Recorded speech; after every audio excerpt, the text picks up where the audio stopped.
ओकरो रीजन बा। जब हमार शादी भइल न तो हमार ससुर जी चौवानी भर के सिकड़ी देले। देखिए उस समय में भैंस चराता था तो उतने काबिल था।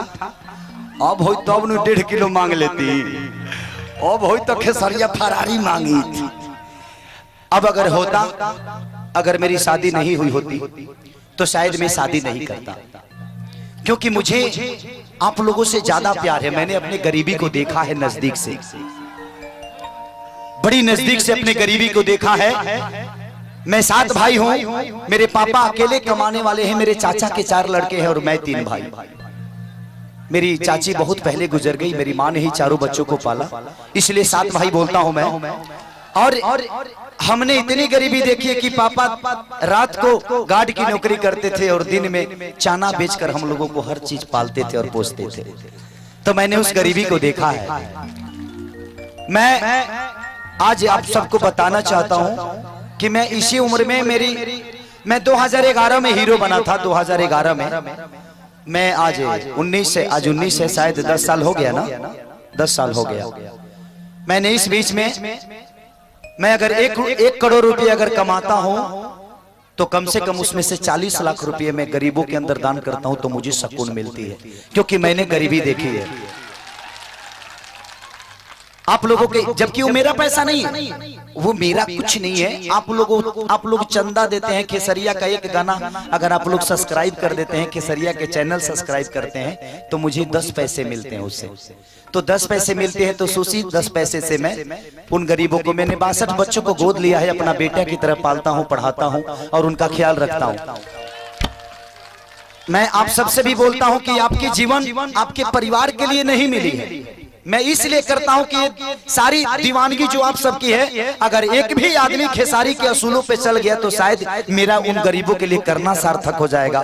तो मैं करूंगा तो शायद आजकल के जनरेशन इस चीज को जरूर करेगी। अपने माँ बाप को कभी नहीं बोलना।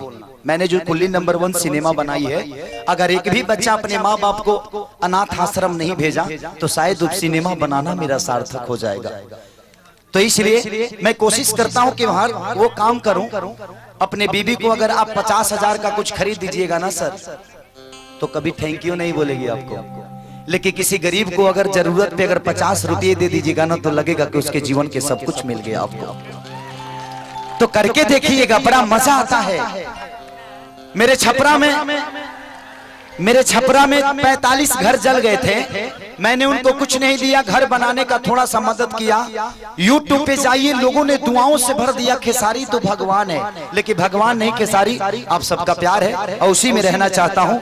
भगवान तो आप सब है मेरे लिए। कि खेसरिया एक बार गाता है कि चूसता देवरा, अरे चूसता देवरा चूसता। तो आप सब विदाउट नंबर दाबे 500 खींचा जाता है। ना नंबर दबनी, ना कोड दबावनी, ना कोनो कंपनी में गनी, ना बैंक में गनी, जहां चूसा तकाओ ने कि एगो 500 आ गया। तो मेरी एटीएम आप सब हैं। मेरे लिए आप सब सिर्फ एक जनता और पब्लिक नहीं, मेरे लिए मंदिर भी आप हैं, मस्जिद भी आप हैं, गुरुद्वारा भी है। वो भगवान की हर वो चौकट है जिस पे खेसारी अपना सर रख के और अपने जीवन को यहाँ तक पहुंचा देगा।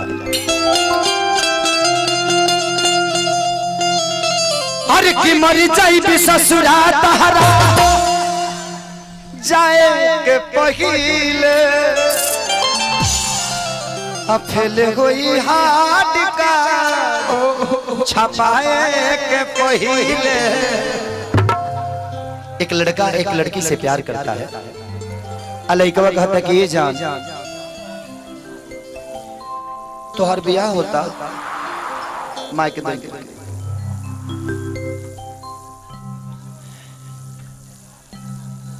तोहर बियाह होता, हाँ, हमरा के छोड़ के चल जाइबू, हाँ,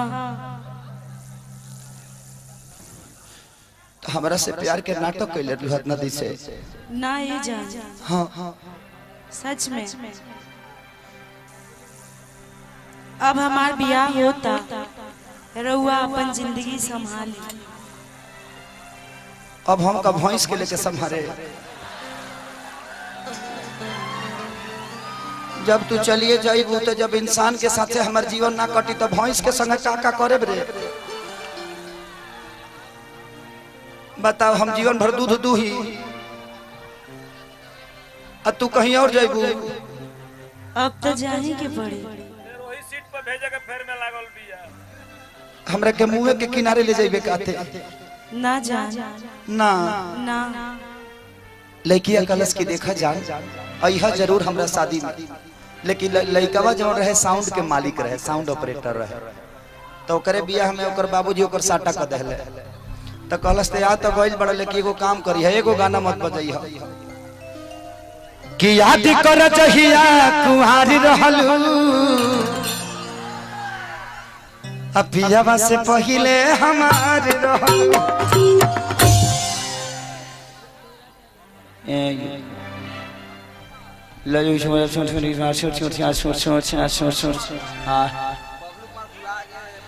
बबलू कुमार भुला गए हैं। अगर